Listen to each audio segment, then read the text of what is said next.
പലപ്പോഴും അറിവില്ലായ്മയുടെ പേരിൽ ആലോചിക്കാതെ എടുത്തു ചാടുന്ന പല നീക്കങ്ങൾ കാരണമായി വലിയ വലിയ കുടുക്കുകളിൽ പല ആളുകളും വന്ന് വീഴാറുണ്ട്. അത്തരത്തിൽ ഒരു വിഷയമായിരുന്നു കഴിഞ്ഞ ആഴ്ചകളിലൊക്കെ ചർച്ച ചെയ്ത ബോച്ചയുടെ വിഷയം. ഡബിൾ മീനിങ് ഉള്ള ഒരു വാക്ക് പ്രയോഗിച്ചു എന്നതിൻ്റെ പേരിൽ സമൂഹ മാധ്യമങ്ങൾ അടക്കം സമൂഹം അദ്ദേഹത്തെ എന്തു ചെയ്തു, പല രൂപത്തിലും വിമർശിക്കപ്പെട്ടപ്പോൾ നാം ഇവിടെ ആലോചിക്കേണ്ടത് വെറും വിഭചാരം, കള്ളുകുടി, ഇത്തരത്തിലുള്ള തിന്മകൾ മാത്രമല്ല നമ്മെ പരാജയപ്പെടുത്തി കളയുന്നത്, മറിച്ച് ഇത്തരത്തിലുള്ള ചില വാക്കുകളിലൂടെയാണ്. വിശുദ്ധമായ ഖുർആൻ ഇത്തരത്തിൽ ഉള്ള ആളുകളെ പറ്റി താക്കീത് ചെയ്തുകൊണ്ട് പറയുന്നുണ്ട്, വൈലുൽ ലിക്കുല്ലി ഹുമസത്തിൽ ലുമസ അല്ലദീ ജമഅ മാലൻ വഅദ്ദദ യഹ്സബു അന്ന മാലഹു അഖ്ലദ. പരിഹസിക്കുന്ന, കുത്തുവാക്ക് പറയുന്ന ആളുകൾക്ക് വൈലിൽ നിന്നുള്ള നരകമുണ്ട്, നാശമാണ്. അവർക്ക് വലിയ അധികാരമുണ്ട്. വൈലുൽ ലിക്കുല്ലി ഹുമസത്തിൽ ലുമസ അല്ലദീ ജമഅ മാലൻ വഅദ്ദദ. അവർ സമ്പത്തുകൾ ഇഷ്ടം പോലെ കുന്നുകൂട്ടിയിട്ടുണ്ട്. യഹ്സബു അന്ന മാലഹു അഖ്ലദ.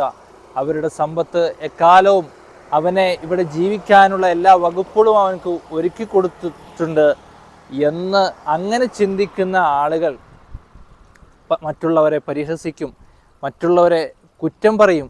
അങ്ങനെയുള്ളവർക്ക് നാശമെന്നാണ് വിശുദ്ധ ഖുർആൻ പറഞ്ഞിരിക്കുന്നത്. അതുകൊണ്ട് നമ്മുടെ വാക്കുകളൊക്കെ നാം സൂക്ഷിച്ച് ആലോചിച്ച് വേണം ഉപയോഗിക്കാൻ എന്നാണ് വിശുദ്ധമായ ഖുർആൻ നമ്മെ പഠിപ്പിക്കുന്നത്.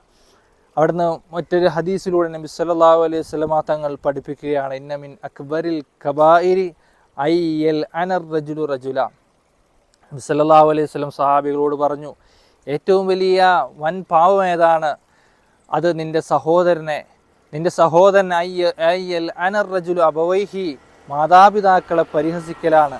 അപ്പോൾ സ്വാഭാവികമായിട്ട് സഹാബികൾക്കൊരു ഡൗട്ട് വന്നു, എങ്ങനെയാണ് ഒരാൾ തൻ്റെ മാതാപിതാക്കളെ പരിഹസിക്കുന്നത്, എങ്ങനെയാണ് കളിയാക്കുന്നത്, എങ്ങനെയാണ് ചീത്ത പറയുന്നത്, എങ്ങനെയാണ്?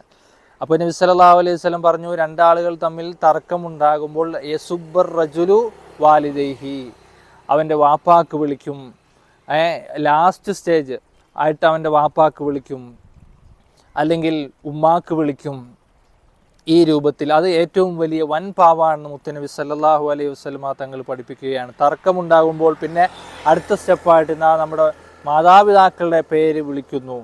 ഇത് വലിയ തെറ്റാണ്.